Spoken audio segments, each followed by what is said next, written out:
ایران میں آیا ایک بہت بڑا انقلاب، دا اسلامک ریولوشن، اور یہ انقلاب لائے تھے امام خمینی۔ اس انقلاب کی وجہ سے، اس ریولوشن کی وجہ سے امام خمینی کو جیل میں ڈال دیا گیا، لیکن لوگوں میں اس کی پاپولیرٹی اور زیادہ بڑھنے لگی۔ لوگوں کو امام خمینی سچے نظر آنے لگے، تو رضا شاہ کو ایسا لگا کہ امام خمینی کو جیل میں رکھنا ایک بیوقوفی ہوگی، کیونکہ اس کی پاپولیرٹی تو بڑھتی جا رہی ہے دن بدن۔ تو رضا شاہ نے سوچا کہ اس کو ایران سے نکال دیتے ہیں۔ تو 1963 میں امام خمینی کو جیل سے رہا کر دیا گیا اور 14 سال کے لیے فرانس بھیج دیا گیا، ایگزیکٹ ویسے ہی جیسے مشرف کے دور میں نواز شریف کو نکالا گیا تھا۔ تو اس کے بعد امام خمینی فرانس چلے گئے، لیکن فرانس جا کر انہوں نے اپنے لیکچرز کی آڈیو کیسٹس بنائیں اور ان کیسٹس کو فرانس سے سمگل کر کے ایران تک پہنچایا گیا۔ امام خمینی ملک سے باہر رہتے ہوئے بھی ملک کے اندر ہی تھے، ان کی پاپولیرٹی دن بدن اور زیادہ بڑھتی جا رہی تھی، اور یہاں پہ رضا شاہ کا سسٹم اس کے ہاتھ سے نکلتا جا رہا تھا۔ انفلیشن تیزی سے بڑھ رہی تھی، غریب دن بدن غریب ہو رہے تھے، اور جو ایلیٹ کلاس ہے وہ دن بدن امیر ہوتی جا رہی تھی، جس کی وجہ سے احتجاج ہو رہے تھے، ہر طرف دنگے ہو رہے تھے۔ آپ ایران کی اس ٹائم کی سچویشن کو پاکستان کی اس ٹائم کی سچویشن سے کمپیئر کر سکتے ہیں، مطلب کہ ایسی ہی کچھ سچویشن تھی اس وقت ایران کی جیسے آج کل پاکستان کی ہے۔ تو ایران کی سچویشن کو دیکھتے ہوئے رضا شاہ نے دوبارہ ایران پہ مارشل لا لگا دیا، ہر قسم کے احتجاج پر پابندی لگا دی، اور جواب میں 20 لاکھ ایرانی سڑکوں پر نکل آئے۔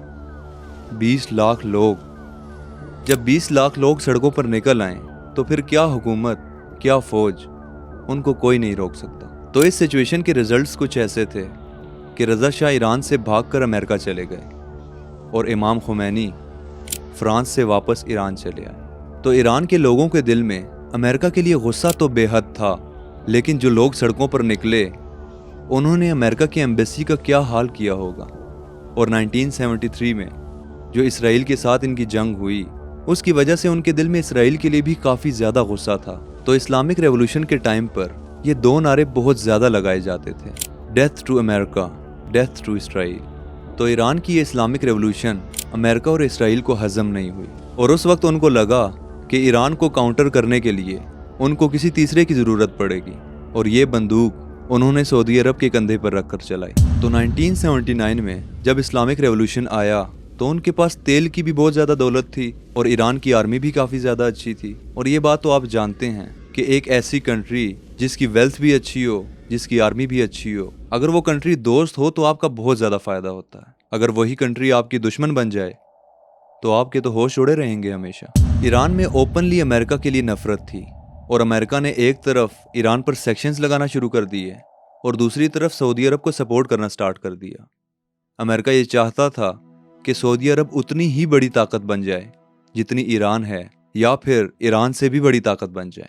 تو پہلی بار مسلم ورلڈ 2 حصوں میں تقسیم ہوئی، شیعہ ورلڈ اور سنی ورلڈ۔ سنی ورلڈ کی میجورٹی آپ کو سعودی عرب میں ملے گی، اور شیعہ ورلڈ کی میجورٹی آپ کو ایران میں ملے گی۔ جب مسلم کنٹری سعودی عرب نے امریکہ کا ساتھ دیا تو ایران نے بھی رشیا کا ساتھ دیا، کیونکہ دشمن کا دشمن دوست ہوتا ہے۔ یہ جو ایران کی ساری کہانی تھی 1951 سے لے کر 1979 تک، جو سرکمسٹانسز تھے، جو سچویشنز تھیں، وہ ساری کی ساری میں نے آپ کو بتا دی ہیں۔ یقیناً میری یہ ویڈیو آپ کے لیے انفارمیٹیو رہی ہوگی۔ اگر ویڈیو پسند آئی ہو تو ویڈیو کو لائک اور شیئر ضرور کریں، اور میرے چینل کو ضرور سبسکرائب کریں۔ اپنا بہت سارا خیال رکھیے گا، دعاؤں میں یاد رکھیے گا۔ ملتا ہوں آپ سے اگلی ویڈیو میں، تب تک کے لیے گڈ بائے۔